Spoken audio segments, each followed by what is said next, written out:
Armies, this is why with BTS. என்கிட்ட ஒருத்தவங்க question கேட்டாங்க. அந்த கொஷின் தான் உங்ககிட்டயும் கேட்க போகிறேன். என்ன கொஷின் கேட்கட்டுமா? எனக்கு ஆக்டரில் விஜய் ரொம்ப பிடிக்கும். விஜய் வந்து க்யூட்டாக ஸ்மைல் பண்ணுவார். சாங்ஸ்லாம் கூட நல்லா தான் இருக்கும். மூவிஸ்லாம் கூட ரொம்பவே நல்லாயிருக்கும். அந்த மாதிரி ஆக்டரில் எனக்கு விஜய் பிடிக்கும். நிறைய ஆக்ட்ரஸ் பிடிக்கும். உனக்கு பிடிஎஸை பிடிக்கும்னு சொல்கிறேன். ஆனால் பிடிஎஸில் யாரை பிடிக்கும் கேட்டேன் அப்படின்னா எனக்கு எல்லாரையும் பிடிக்கும்னு சொல்கிறேன். நீ பிரித்தே சொல்ல மாட்டேற, எல்லாருமே சேர்த்து தான் சொல்கிறேன். உங்களுக்கு ஏதோ தெரியுமே, எனக்கு ஃபஸ்ட்டு வியை பிடிக்குமா ஜங்குக் பிடிக்குமான்ற டவுட்லேயே இன்னும் சுற்றினுக்கிறேன். எத்தனை வருஷமாக 5 இயர்ஸாக சுற்றின்னு இருக்கேன். பயஸ் வியா இல்லை ஜங்குக்கான்ற நானே 1008 கன்ஃபியூஷனில் இருக்கேன். இவங்க வேறு வந்து உனக்கு யாரை பிடிக்கும்னு கேட்டால் எனக்கு வியை பிடிக்கும், எனக்கு ஜங்குக் பிடிக்கும், ஜிமினை பிடிக்கும்னு சொல்கிறேன். ஆனால் உங்களுக்கு யாரை ஃபர்ஸ்ட் பிடிக்கும்னு சொல்லிட்டு ஏன் சொல்லவே மாட்டேறேன்னு சொல்லிட்டு அந்த கொஷின் தான் இப்போ உங்ககிட்ட கேட்க போகிறேன்.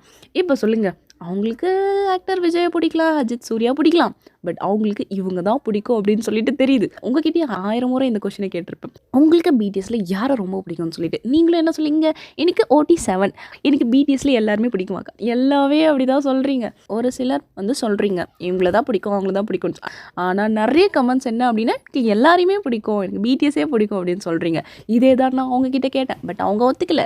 இப்போது உங்ககிட்ட கேட்குறேன், செப்பரேட்டாக சொல்லுங்கப்பா உங்களுக்கு யாரை பிடிக்கும்னு சொல்லிட்டு. என்ன ஒருத்தவங்க கொஷின் கேட்டாங்க.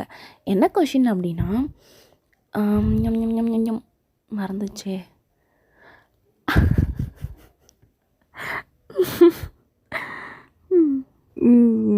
கொஷின் ஞாபகங்குது, ஆனால் உங்ககிட்ட எப்படி அதை ஒரு வார்த்தையா அது ஒரு சென்டென்ஸாக எப்படி சொல்கிறது அப்படின்னு யோசிச்சுட்ருக்கேன்.